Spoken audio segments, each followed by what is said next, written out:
વડાપ્રધાન આવાસ યોજના એ ગરીબો માટે ઘરનું સ્વપ્ન પૂર્ણ કરતી એક મહત્વપૂર્ણ યોજના છે, પરંતુ મહેસાણામાં આવાસ યોજના ધૂળ ખાતી નજરે આવી છે। આ સ્થિતિમાં મોટા ભાગના મકાન સોંપાય તે પહેલા જ ખંડેર બની ગયા છે।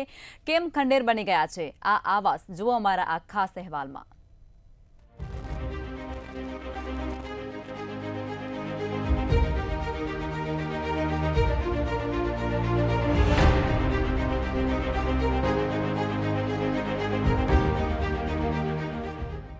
મહેસાણામાં ધૂળ ખાય છે આવાસ યોજનાના મકાનો। આવાસ યોજના અંતર્ગત 197 મકાન કરાયા હતા તૈયાર। સરકારી ચોપડીએ મકાનની કરાઈ હતી ફાળવણી। સરકારના દાવાઓ વાસ્તવિકતાથી વિપરીત। પ્રાથમિક સુવિધાના અભાવે લાભાર્થીઓએ ન લીધો કબજો।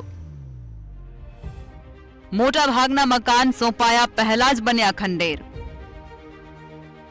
લાભાર્થી અને એજન્સી વચ્ચેના વિવાદના કારણે બની સ્થિતિ। લાભાર્થી દ્વારા હપ્તા ન ચૂકવ્યા હોવાના એજન્સીના આક્ષેપ। વિગતવાર જાણકારી મેળવ્યા બાદ હાથ ધરાશે કાર્યવાહી।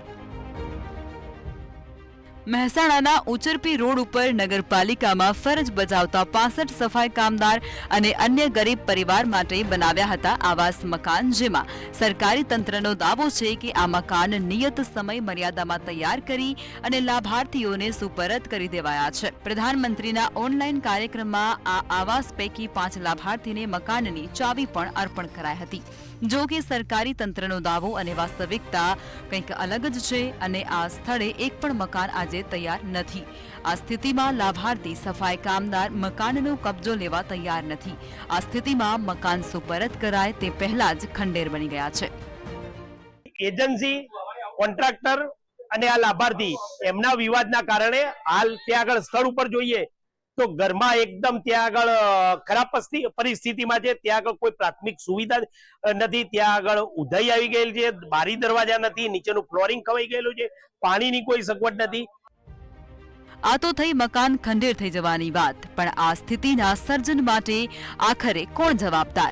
આ હકીકતના મૂળ સુધી પહોંચવા પ્રયાસ કર્યો ત્યારે આ 197 મકાન પૈકી 5 મકાનના લાભાર્થીઓને ત્રીજા હપ્તાની રકમ કોન્ટ્રાક્ટરને ચૂકવી નથી। 5 લાભાર્થીઓએ રકમ નથી ચૂકવતા કોન્ટ્રાક્ટરે તમામ મકાનોનું કામ બંધ કરી દીધું હતું અને લાંબા સમય બાદ પણ કોન્ટ્રાક્ટ કામ શરૂ કરવામાં નહોતો આવ્યો। આ સ્થિતિમાં 5 લાભાર્થી અને કોન્ટ્રાક્ટર વચ્ચેની ભાંજગઢમાં 192 લાભાર્થીને હપ્તો ચૂકવી દીધા બાદ પણ મકાન નથી મળ્યા। વિવાદ ધ્યાને આવેલ છે, એમાં લાભાર્થી અને જે એજન્સીને આ મકાન બનાવવા માટે સુપ્રત કરવામાં આવ્યા હતા એ બંને વચ્ચેના વિવાદના કારણે હાલ આ સ્થિતિ થઈ છે। તો એનું વિગતવાર રિપોર્ટ મેળવી આગળની એમાં કાર્યવાહી કરવામાં આવશે। હાલ જાણવા મુજબ લાભાર્થી દ્વારા હપ્તા આપી દીધેલા છે એવું જણાવ્યું છે અને સામે એજન્સી દ્વારા એવું જણાવે છે કે અમને જે હપ્તા છે એમને લાભાર્થી દ્વારા મળેલ નથી। વડાપ્રધાનને 5 લાભાર્થીઓને ચાવી સુપરત કર્યા બાદ હવે આ મામલે મહેસાણા નગરપાલિકા તંત્ર પણ બેકફૂટ પર આવી ગયું છે। જો કે સવાલ અહીં એ છે કે 5 લાભાર્થીના પૈસા બાકી હોય ત્યારે 192 લાભાર્થીનું કામ અટકાવી દેવું એ કેટલે અંશે યોગ્ય કહેવાય? અલ્પેશ પટેલ, મંતવ્ય ન્યૂઝ, મહેસાણા।